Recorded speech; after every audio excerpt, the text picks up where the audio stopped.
ሰው በምግብ ረሃብ መሞት የለበት። ሁላችንም አብረን ሄደን ጆን ዳንኤል የመጀመሪያው ቲክቶከር በመሆን ህጸጽ ገባ። እዛ ሄጄ ላወራቸው ነው። ወሬ አይደለም የሚፈልጉት እነሱ ምግብ ነው የሚፈልጉት። የኔ የእጅ ሰላምታ አይደለም። መጀመሪያ ዝም ብለህ ሄደህ ብስኩትና ጁስ መስጠት አትችልም። ሰበር ዜና አለ። ሰበር ቤተክርስቲያን ላይ አርቲስት ነኝ ታዋቂ ሰው ነኝ ምናምን ብለው በቤተክርስቲያኑ የሚነግዱ ሰዎች ዶክመንት ለማየት እንሞክር። 60 ሺህ 70 ሺህ አበል የሚበሉ ሰዎች መጥተዋልና 500 ሺህ ብር ለአልጋ ዘረፋ ላይ ነህ። ባንክ አካውንት ሁላችሁም ሰፖርት ፈለገ አትናቴዎስ የግል ባንክ አካውንት ፈለገ ሰርቋል ነው ለእናንተ የተባለ የተወራው። ልህም ያንተ ንግግር ማን ወሰደ፣ ምን ያህል ተሰረቀ፣ ምን ያህል እንትን አለ፣ ምን ያህል ተሰበሰበ።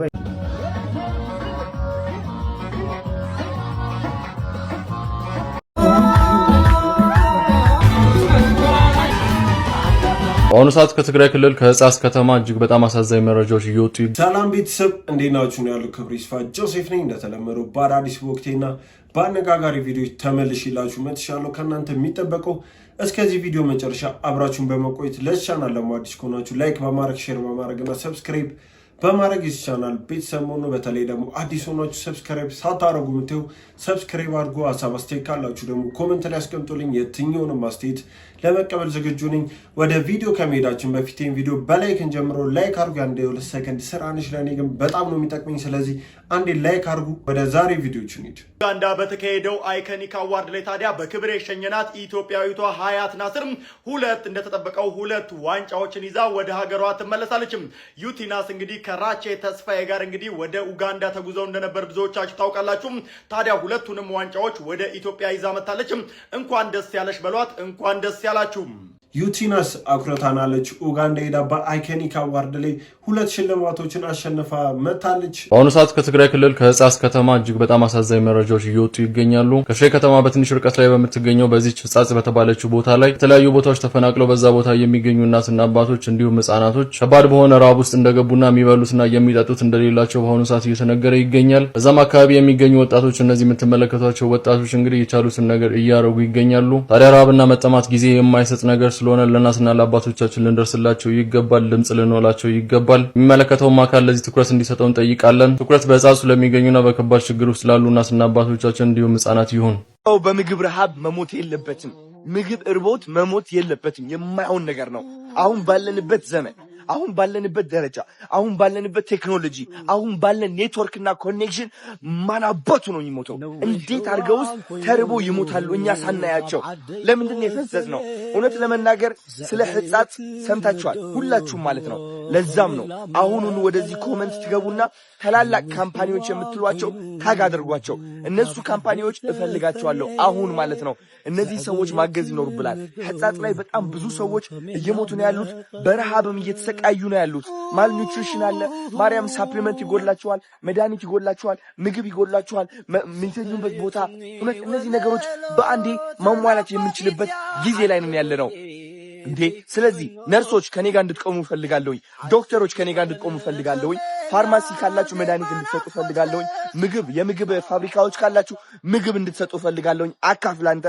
አካፍል። ሁላችንም እናካፍልና እናግዛቸው። ሰዎችም እፈልጋለሁኝ። ሁላችንም አብረን ሄደን የኪችን እቃዎች ይዘን እንሂድ። ጄነሬተር ይዘን እንሂድ። መብራት እናብራዛው። ኪችን ይገጠም። ከዛ እዛው ሆነን እየሰራን ምግብ እየላክን ማለት ነው ይህ ነገር መለወጥ እንችላለን። እውነቴን ነው የምላችሁ። በምንም ተአምር እነዚህ ሰዎች መሞት የለባቸውም። ምክንያቱም ዘመኑ ተቀይሯል። በዚህ ዘመን ሰው የሚሞት ከሆነ በረሃብ that means ይህ ጭካኔ ብቻ ነው እንጂ እውነት ነው የምላችሁ እኛ ሳንሰማ ቀርተን አይደለም ልንገራችሁ። ስለዚህ እባካችሁ አሁኑኑ ህጻጽ ላይ የሞቱ ያሉ ሰዎች እንያቸው። በረሃብ እየተሰቃዩ ነው ያሉት። በጣም ነው የሚያሳዝኑት። አሁን እኔ ራሴ ወደዛ ልሄድ ነው። ወደዛ ሲሄድ ግን ብቻዬን አይደለም መሄድ የምፈልገው።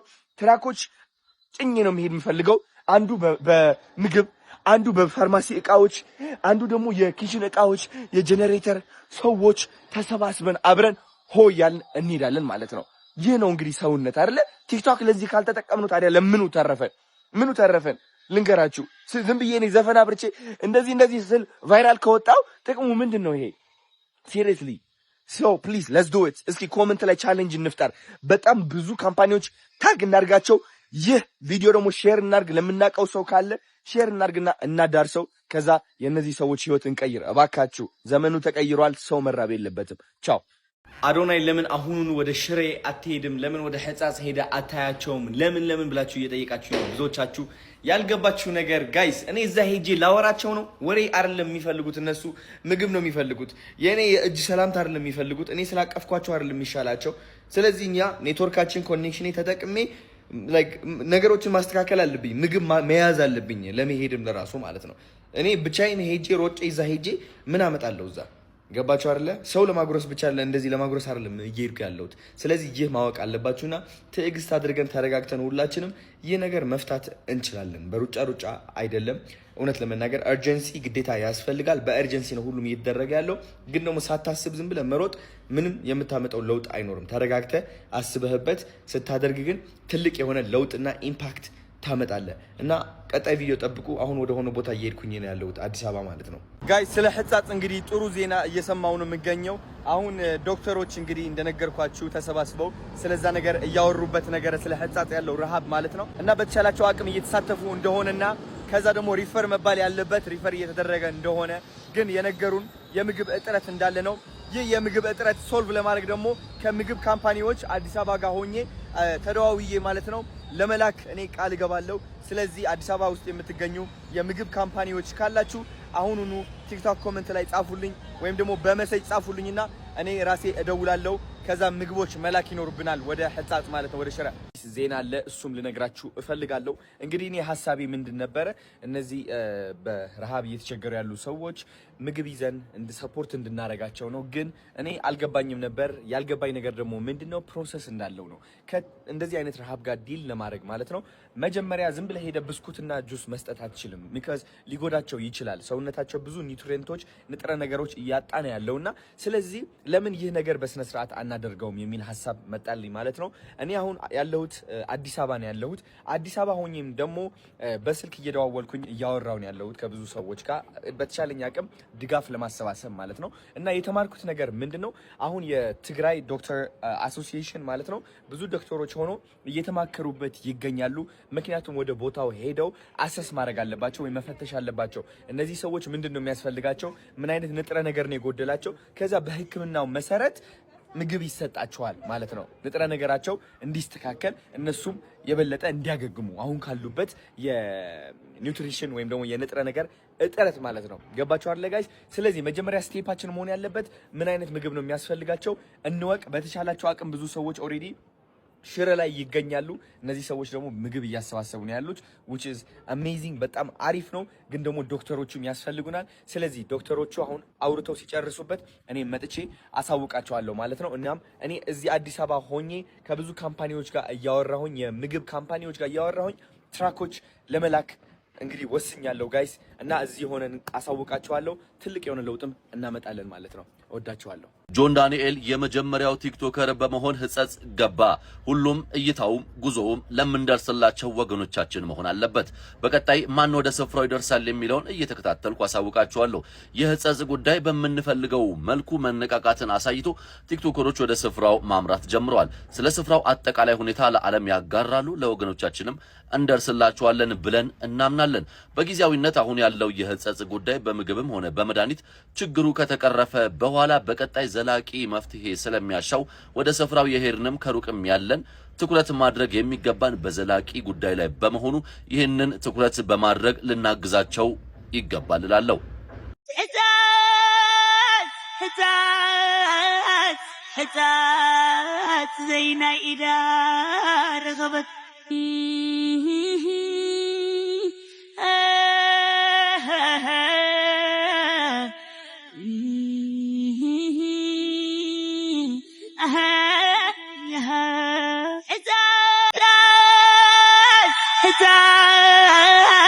ሕጻጽ ዘይና ኢዳ ረኸበት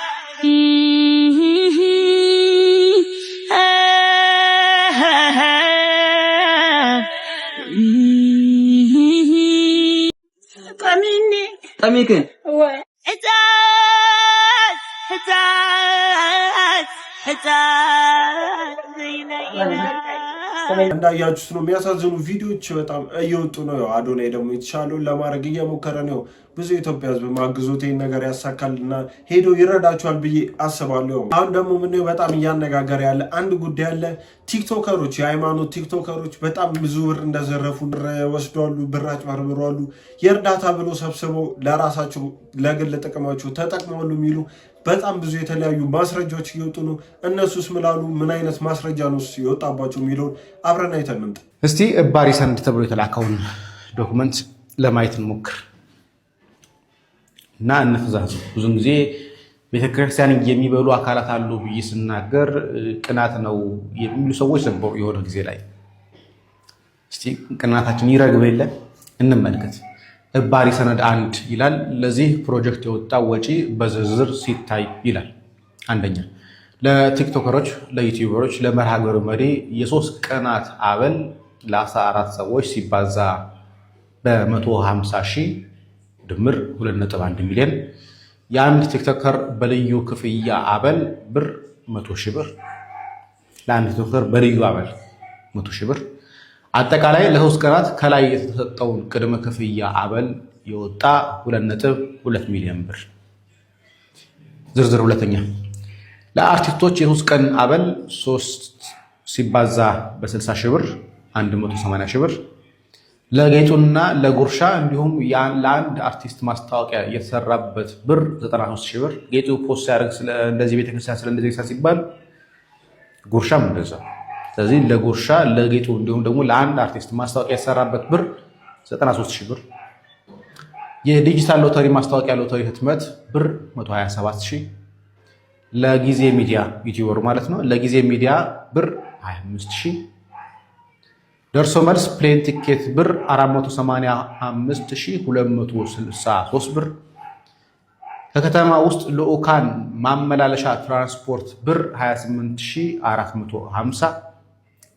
ለልዑካኑ መኝታ ለአልጋ ብር 769 ሺህ ብር። ለመስተንግዶ ለምግብ ብር 528669 ብር። ለቅስቀሳ ለሞንታርቦ ብር 41800። ለሳውንድ ሲስተም ብር 30 ሺህ። ለባነርና ሰርተፊኬት ብር 19600። ለሞተረኛ አጃቢ አበል 8000። እኔ በጣም ያሳቀችኝ ይችኛለች። ትናንትና አንድ ቪዲዮ እያየሁ ነበር፣ ሬዲዮ ላይ የነበረው የሁላችሁ መቶ እየተቀበሉ ነው ሞተረኞች፣ መኪኖች ነገር አበል አለው ይከፈላቸዋል ማለት ነው።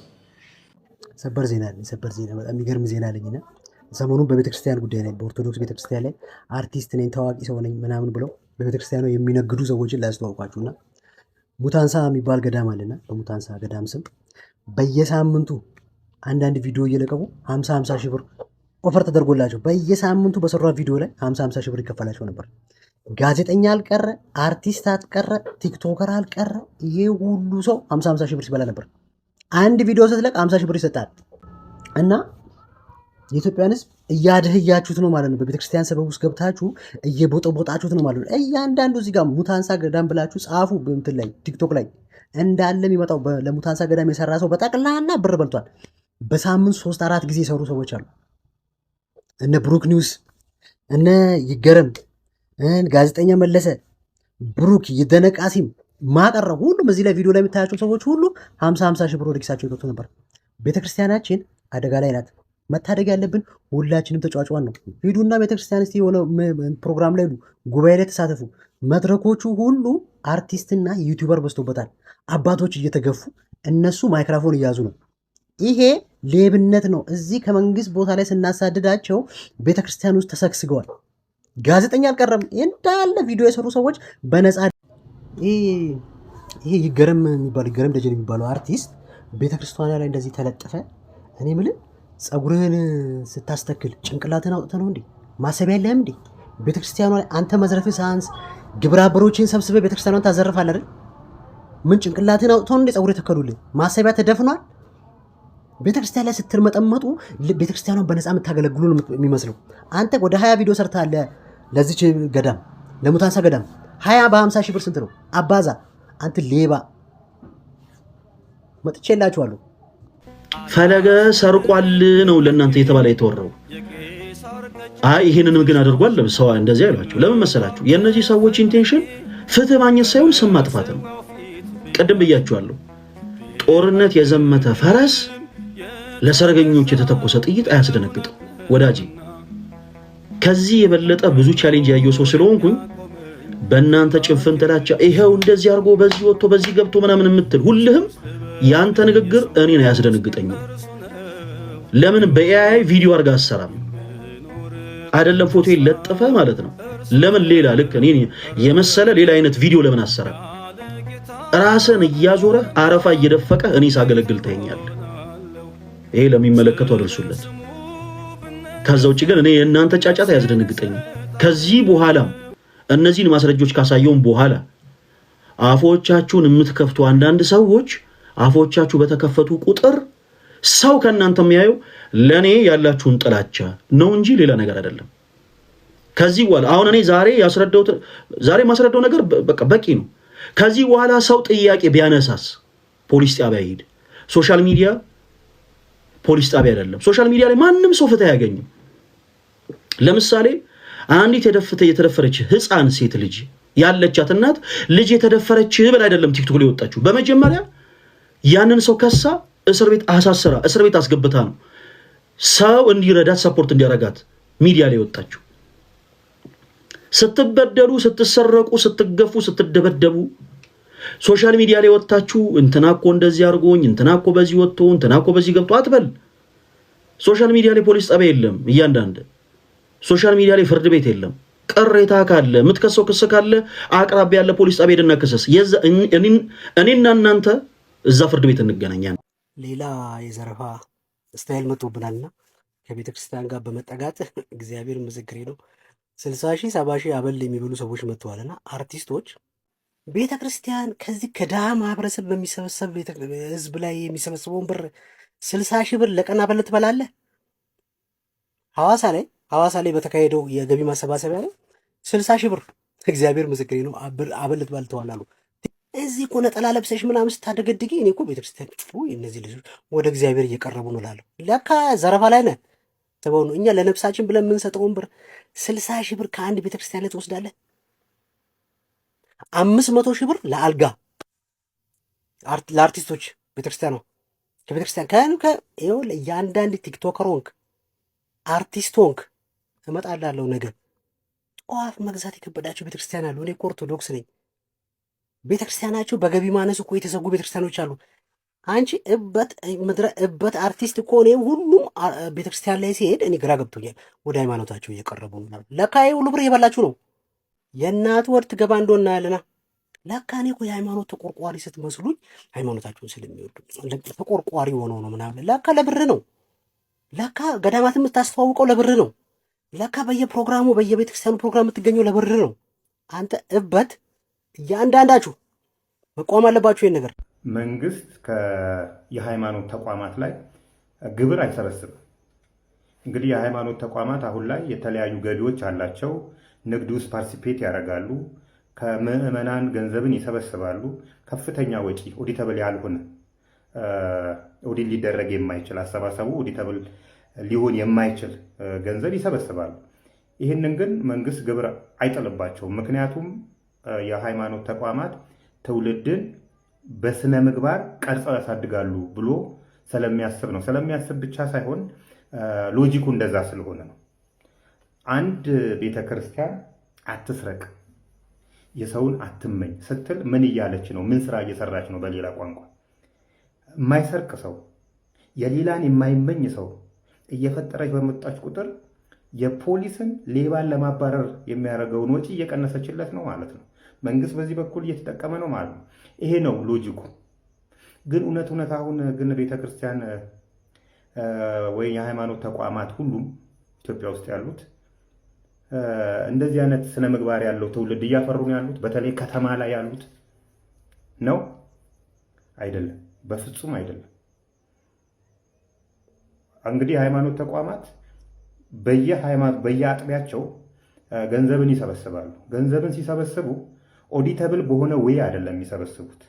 እንደኔ ሴንትራል ቢሆን ጥሩ። ለምሳሌ ኦርቶዶክስን ብናይ ወደ ሲኖዶሱ ሄዶ ከሲኖዶሱ ለህንፃ ማሰሪያ የሚፈለግ ከሆነ ያ ብር ለህንፃ ማሰሪያ የሚያስፈልገውን ያህል ሲኖዶሱ ከላይ ቢለቅ ከዛም በኋላ ያ ብር ትርፍ የሚመጣ ከሆነ በየገጠሩ ያሉ መቀደስ እንኳን ያልቻሉ አልባሳት መግዛት ያልቻሉ የቤተ ክርስቲያናት አሉ። ለነዛ መሰጠት ቢቻል ሌላውም እንደዛው ኦርቶዶክስ ውስጥ በደንቡ ስላለው ነው እንትንም ነው እንደዛ ቢደረግ። አሁን ላይ ግን አጥቢያው ራሳቸው ይለቅማሉ። ራሳቸው ይለቅሙላ ኦዲተብል በሆነ ወይ አይደለም የሚለቅሙት። ማን ወሰደ፣ ምን ያህል ተሰረቀ፣ ምን ያህል እንትን አለ፣ ምን ያህል ሰበሰበ የሚለውን ነገር አይታወቅም።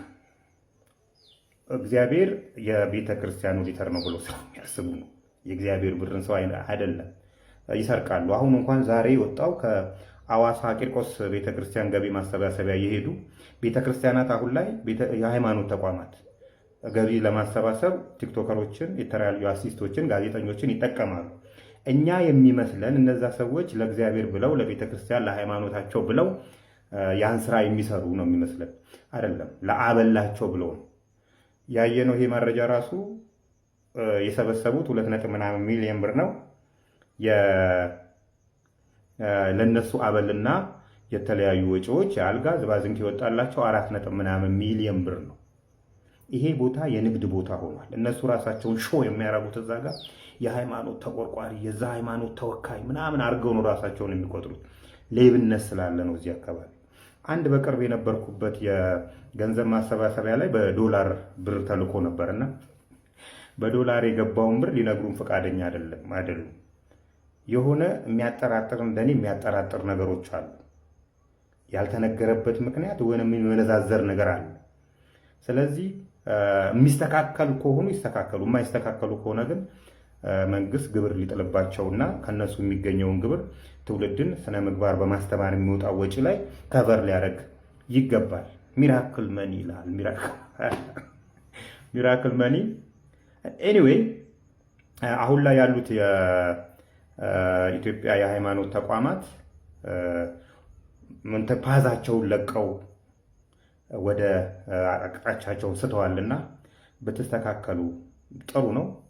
ባትስተካከሉ ደግሞ መንግስት ግብር ሊጥልባቸው ይገባል። የኔ ሐሳብ ነው። ያያችሁት ነው ማለት በጣም ብዙ ማስረጃ ነው እየወጣባቸው ያለው። ከዚህ በፊትም ሲሰበስቡ ሁላችንም የምናስታውስ ነው።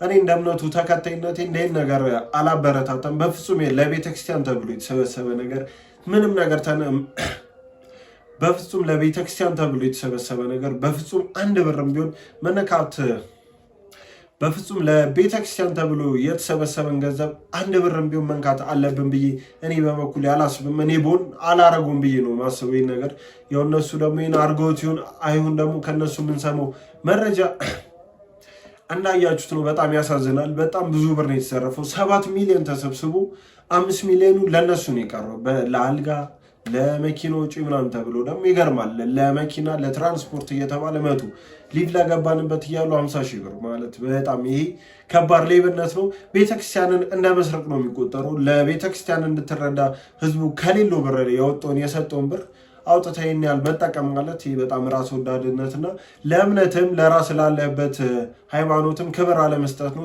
እምነታችንንም ማሰደብ ነው ብዬ ነው ማስቡ። ይሄን ነገር መረጃ የወጣባቸው ቲክቶከሮች እና ያያዘ ልደታ እነ ፈለጋት ናቲዮስም መልስ ይሰጣሉ ብዬ አስባለሁ። እስኮ ምንም ያሉት ነገር የለም። ግዴታ መልስም መስጠት አለባቸው ብዬ አስባለሁ። የከባድ ነገር ነው ይሁላ ብር ተወስዶ ከሆነ። በቀጣይ ደግሞ ምነው የፍናን ህድሩ ፕሮግራም ነበር ትላንትና አርቲስቶችን ብቻ ሰብስባ ያከበረችበት ፕሮግራም ነበር እና ደግሞ አንድ የሚያነጋግር ነገር ተፈጥሯል። ሰላም ተስፋዬ ላይ በጣም ከባድ ተቃውሞና በጣም ስድቦችና ዘለፎች እየደረሱባት ነው። ለምን የሚለው ደግሞ በአንድ ፕሮግራሙ አጋጣሚ ላይ እየደነሰች ከሴት ጋር ተቃቅፋ በማይሆን ሁኔታ ተያይዛ እየጨፈረችና እየደነሰች ነበር። ያ ቪዲዮ ደግሞ ብዙ ሰዎችን አበሳጭቷል፣ አነጋግሯል። እና እንዴት እንዲህ ታደርጋለች እሷስ ተመሳሳይ ጾታ ፈላጊ ነች ወይ የሚል ብዙ ጥያቄዎች እንዲነሳባት እያደረገ ነው። ምን አይነት ቪዲዮ ነው? ፕሮግራሙስ እንዴት ነበር የሚለውን ሁሉንም አብረን አይተን እንምጣና አስተያየት እንሰጥበታለን።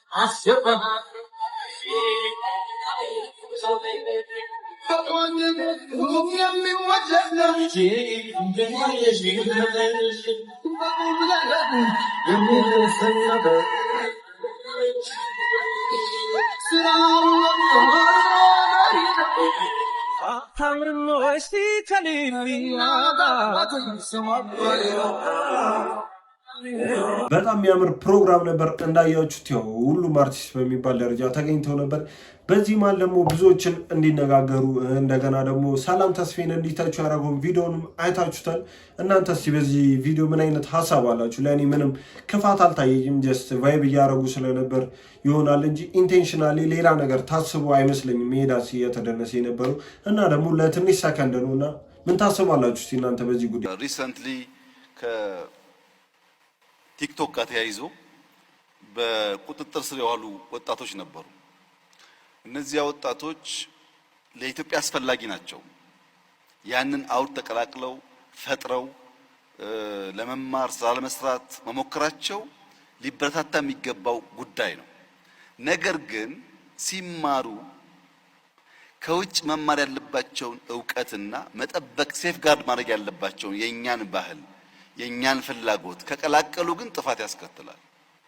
ለዚያ ደግሞ መገሰጽ መመከር ያስፈልጋል ማለት ነው። ግማሹ ለምን ተያዙ ግማሹ ለምን አልተያዙም ይላል። እኛ ልጆቹን ኢንከሬጅ ማድረግ ነው የምንፈልገው፣ ግን እየገሰጽን እያስተማርን። ለምሳሌ አንድ ሀገር ብንወስድ ስም መጥቀስ ባያስፈልግም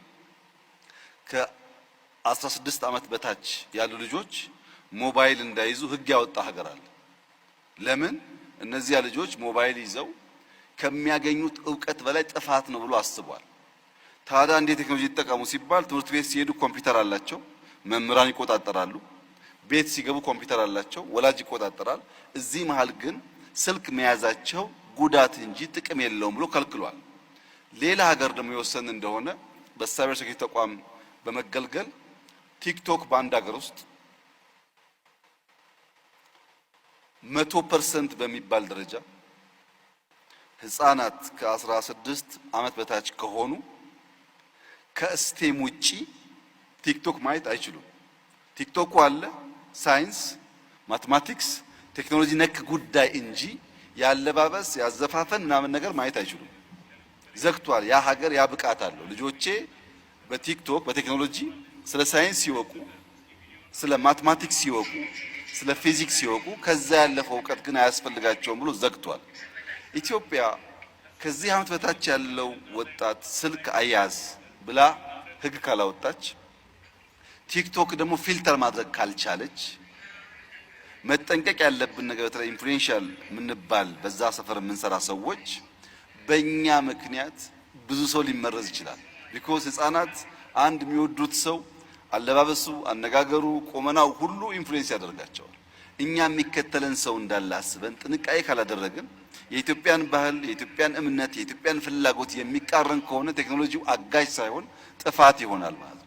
ቴክኖሎጂ የምንማርበት፣ የምንጠቀምበት፣ የምናድግበት እንዲሆን በእኛ ውስጣዊ ሁኔታ የተገራ መሆን አለበት። ከዚህ አንጻር ሳይበር ሴኩሪቲ በጣም ከፍተኛ ኃላፊነት ያለበት ተቋም ነው። ይህን እንደሚያሳካ ተስፋ ይደረጋል። ቅድም እንዳየኸው የተለያዩ ሴክተር እየመሩ ያሉ ወጣቶች ኢትዮጵያ ስትራቴጂ በመንደፍ ብቻ ሳይሆን በዚያ ዘርፍ ሊመሩ የሚችሉ አመራሮች በመፍጠርም ከፍተኛ ተስፋ እንዳለ የሚያመላክት ነው። እኔ እንደዛ የተሰማኝ ያንተን ስሜት ባላቅም በጣም ደስ የሚል ቀን የነበረን። እነዚህ ልጆች ያን ያሳካሉ የሚል ተስፋ አለኝ። እሺ ቤተሰቦች፣ የዛሬዎቹ ቪዲዮዎች እነዚህን ይመስሉ ነበር። እንደወደዳችኋቸው አዳዲስ ቪዲዮዎችን እንዳያችሁባቸው ተስፋ አረጋለሁ። እስካሁን አይታችሁ ላይክ ያላረጋችሁ ላይክ በማድረግ ሰብስክራይብ ያላረጋችሁ ሰብስክራይብ በማድረግ የቻናል ቤተሰቡ እንዳይረሳ። በተለይ አዲስ ሆናችሁ ሰብስክራይብ ያላረጋችሁ ሰብስክራይብ አድርጉ። በቀጣይ ቪዲዮ ደግሞ እስከምንገናኝ ሰላም ነው።